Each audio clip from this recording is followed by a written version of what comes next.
Hey guys, welcome back to our channel. అందరూ ఎలా ఉన్నారు? బాగున్నారా? నేను బాగున్నాను ఫ్రెండ్స్. ఈరోజు మళ్ళీ ఒక మంచి డైలీ వ్లాగ్తో మేము ముందున్నాను. ఈరోజు ఏంటంటే వీడియోతో పాటు కంబైన్డ్గా ఆడియో కూడా షూట్ చేశాను ఫ్రెండ్స్ ఇక్కడ. అందుకే నేను మాట్లాడుతూ ఉన్నాను. కాకపోతే ఇక్కడ నేను మ్యూట్లో పెట్టేశాను. ఎందుకంటే కిచెన్లో సౌండ్, టీవీ సౌండ్ అన్నీ కలిపి చాలా డిస్టర్బెన్స్గా ఉందన్నమాట వాయిస్. ఇక్కడ ఏంటంటే నేను సొరకాయ కర్రీ వండుతున్నాను ఈరోజు. ఇప్పుడు టైం వచ్చేసి 5 అవుతుంది. మేము రిలయన్స్కి వెళ్ళొచ్చాము ఆఫ్టర్నూన్. ఆ తర్వాత నేను అక్కడ వెజిటబుల్స్, మంత్లీ సరుకులు అలాంటివన్నీ తీసుకున్నాను. వీడియో షూట్ చేద్దాం అనుకున్నాను కానీ వాళ్ళది ఏంటో చెక్కింగ్ ఉందని చాలా బిజీగా ఉందన్నమాట. నేను మ్యాక్సిమం కూరగాయలు అవన్నీ కూడా రిలయన్స్లోనే తీసుకొస్తూ ఉంటాను. అక్కడ అవి చాలా ఫ్రెష్గా ఉంటాయండి. నేను వెళ్ళిన టైం అంటే 3:34 ఆ టైంలో అయితే ఫ్రెష్గా ఉంటాయి. చాలా బాగుంటాయి అన్నమాట. అప్పుడే ఓపెన్ చేస్తూ ఉంటారు కదా, నిగనిగలాడుతూ భలేగా ఉంటాయి. నేనైతే ఇప్పుడు సొరకాయలు తెచ్చాను 2. అసలు ఎంత బాగున్నాయి కానీ కాస్ట్ ఎక్కువ పడ్డాయి. సూపర్ మార్కెట్ కాబట్టి 40 రూపీస్ పడినాయి. 2 చిన్న చిన్నగా ఉన్నాయి కానీ ఎంత బాగున్నాయో చూస్తూ ఉంటేనే రాగానే ఇప్పుడు నేను ముందు అంటే ఫ్రెష్ కూడా అవ్వలేదు చూడండి. అంటే ఫేస్ వాష్ చేసుకున్నాను కొంచెం అంతే. వచ్చేసి ముందు కూర పొయ్యి మీద అయితే వేసేస్తున్నాను. ఇప్పుడు డ్రెస్ చేంజ్ చేసేసుకొని అంటే కూర అవుతూ ఉంటుంది. నెక్స్ట్ వచ్చేసి నేను ఈ కూర అయిపోయినాక చూపిస్తాను నేను మీకు. ఈలోపు డ్రెస్ చేంజ్ చేసుకొని వచ్చి మళ్ళీ మిమ్మల్ని కలుస్తాను. చూస్తున్నారు కదా, ఇక్కడ డైరెక్ట్గా మీకు కర్రీ చూపించేస్తున్నాను. నేను సొరకాయ కర్రీ స్టార్ట్ చేసేసాను అనమాట. అవి చూడంగానే నాకు చెట్ల మీద నుంచి తెంపుకొచ్చిన సొరకాయలాగా అనిపించాయి. మీకు వీడియో చూపించినట్టయితే చాలా బాగుండేది అనిపించింది. నేను వెంటనే కూరని స్టార్ట్ చేసేసాను. ఇప్పుడు నైట్ డిన్నర్కి అనమాట ఇది. దీంట్లో ఏంటంటే ఉల్లిపాయ వేసాను. ఫస్ట్ ఆయిల్ వేసుకున్నాను, తాలింపు గింజలు వేసుకున్నాను. తర్వాత ఒక చిన్న ఉల్లిపాయ వేసుకోండి, ఎందుకంటే సొరకాయ కదా కర్రీ తీయగా ఉంటుంది. అలానే పచ్చిమిరపకాయలు వేసాను, కొంచెం కరివేపాకు వేసుకున్నాను. తర్వాత మనం ముక్కలు వేసుకొని కాసేపు ఫ్రై చేసుకోవాలి. దానిలో మనం కొత్తిమీరను కూడా ఇప్పుడే యాడ్ చేసుకోవాలి. అలానే కొద్దిగా సాల్ట్ వేసుకొని మనం సిమ్లో పెట్టి ఈ విధంగా మూత పెట్టేసుకోవాలి. ఆ తర్వాత మనకి ఈ విధంగా ముక్కలన్నీ కూడా మెత్తబడిపోతాయి, అంటే చక్కగా ఉడుకుతాయి అన్నమాట. ఉడికిన తర్వాత మనం దీంట్లో మిగిలిన ఇంగ్రీడియంట్స్ అన్నీ వేసుకోవాలి.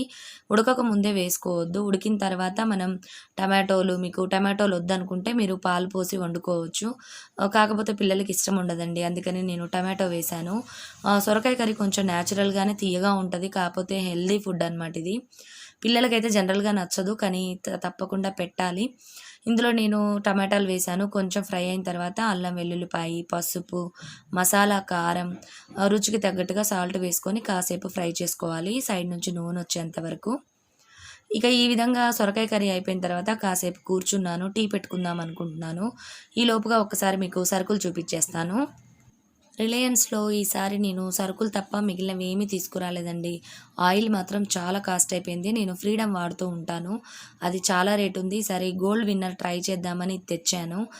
అంటే ఎప్పుడు ఒకే ఆయిల్ వాడద్దు అని అంటూ ఉంటారు కదా, ఒకే కంపెనీది. అలానే బ్రాండ్స్ అంటే పల్లి నూనె అలా కూడా వాడుకోవాలి.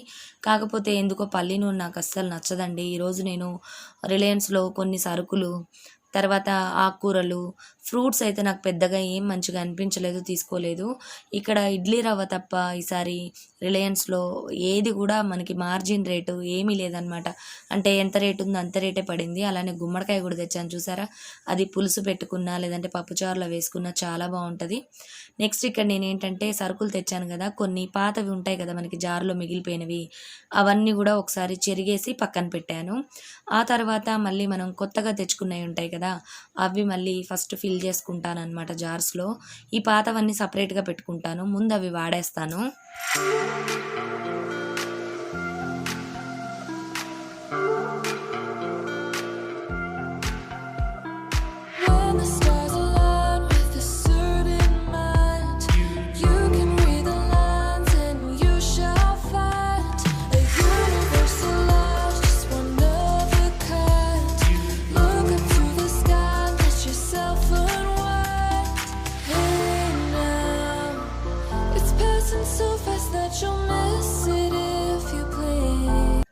ఏంటోనండి, సరుకులు తెచ్చుకోవడం ఏమో కానీ అన్నీ సర్దుకోవడం చాలా పెద్ద పని. నేను మార్నింగ్ వెళ్ళేటప్పుడు అలానే ముందు రోజు నైట్వి అంట్లన్నీ కూడా అలానే ఉండిపోయినాయి. అవన్నీ కూడా ఇప్పుడు సర్దుకోవాలి. కిచెన్ అంతా క్లీన్గా ఉంది. నేను డిన్నర్కి సంబంధించి సొరకాయ కూర కూడా వండేసాను. వండిన వెంటనే నేను ఈ విధంగా స్టవ్ను కూడా క్లీన్ చేసేసుకున్నాను. ఇప్పుడు టైం వచ్చేసి 6 అవుతుంది. నేను రాగానే ఏదో 2 రకాలు మాత్రమే చెరిగానండి, మిగిలినవన్నీ కూడా అయిపోయినాయి, మినపప్పు అవి మాత్రమే. నెక్స్ట్ ఇక్కడ నేను టీ పెడదామని గిన్నెను పెట్టాను. అదేంటంటే చిన్నగా ఉంది, ఆ గిన్నె కిందికి పడిపోతుంది, అందుకని నేను ఈ స్టాండ్ పెట్టాను. తీరా చూస్తే ఆ స్టాండ్ కూడా ఏంటంటే అది స్మెల్ వస్తూ ఉందన్నమాట. స్టవ్ మీద పెట్టి హీట్ చేయగానే మాడు వాసన వస్తూ ఉంది.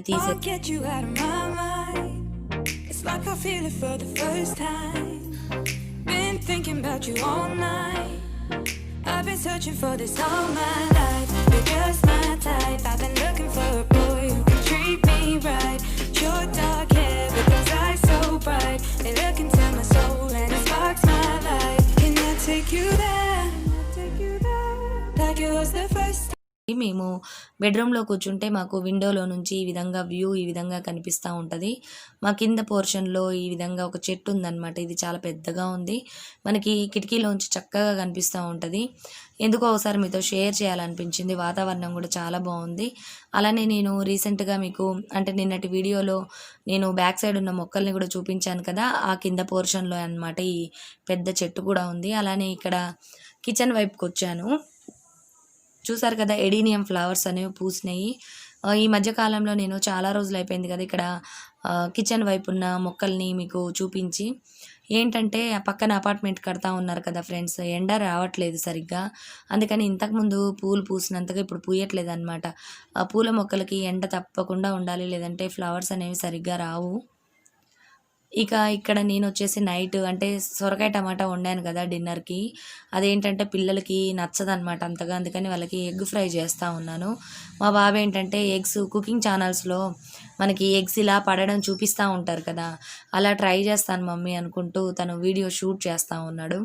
నేను ఇందులో ఉల్లిపాయలు కానీ అలాంటివి ఏమి వేయలేదండి, 1 by 1 ఎగ్స్ వేసేసాను, ఆయిల్ వేసాను, ఎగ్స్ వేసాను. ఇవి మనం అతుక్కుపోయేదాకా ఉంచకూడదు, వెంటనే ఈ విధంగా మిక్స్ చేయాలి. ఈ విధంగా మిక్స్ చేయడం వల్ల ఏంటంటే మనకి ఫ్లాట్గా రాకుండా ఆ ఎగ్ ఫ్రై అనేది రౌండ్గా వస్తూ ఉంటుంది అనమాట. మాకైతే అలా చాలా ఇష్టం. నేను ఈరోజు ఉల్లిపాయలు కానీ అలాంటివి ఏం వేయలేదు. దీంట్లో నేను కొంచెం పసుపు, ఉల్లికాడలు వేసుకున్నాను, స్ప్రింగ్ ఆనియన్స్, ఇది వేయండి చాలా బాగుంటుంది. నెక్స్ట్ కొంచెం అల్లం వెల్లుల్లిపాయ పేస్టు, కొద్దిగా మసాలా కారం, తర్వాత ఇవన్నీ వేసుకొని మిక్స్ చేసుకోవాలంతే. మా తన్మయ్యకి అయితే ప్రతి సాటర్డే నేను ఇంతకుముందు స్కూల్కి వెళ్ళేటప్పుడు ప్రతి సాటర్డే హాఫ్ డే స్కూల్ కదా, అంటే 3:34కే ఉంటుందన్నమాట. వాళ్ళకి నేను తప్పకుండా నిమ్మకాయ చట్నీ, ఎగ్ ఫ్రై చేసి పంపించేదాన్ని సాటర్డే మాత్రం. తన్మయ్య అయితే ఇప్పుడు స్కూల్స్ లేవు కదా, చాలా మిస్ అవుతుందంట, అందుకని నేను ఎగ్ ఫ్రై చేశాను. మీరు కూడా తప్పకుండా ఆ విధంగా ట్రై చేయండి. ఎగ్ ఫ్రై అను నిమ్మకాయ చట్నీ కాంబినేషను స్మెల్ ఉండదు, టేస్టీగా ఉంటుంది, అంటే ఎగ్ స్మెల్ లేకుండా. ఇప్పుడు వచ్చేసి నైట్కి నేను పెసరపప్పు నానబెడుతున్నాను, పెసర్లు రేపటికి టిఫిన్కి అన్నమాట ఇవి. ఎలా ఉంది ఫ్రెండ్స్ ఈ వ్లాగ్? నచ్చిందా మీకు? నచ్చినట్టయితే తప్పకుండా లైక్ చేయండి. మరిన్ని మంచి వీడియోస్తో మేము ముందుంటాను. Bye bye, see you, have a nice day.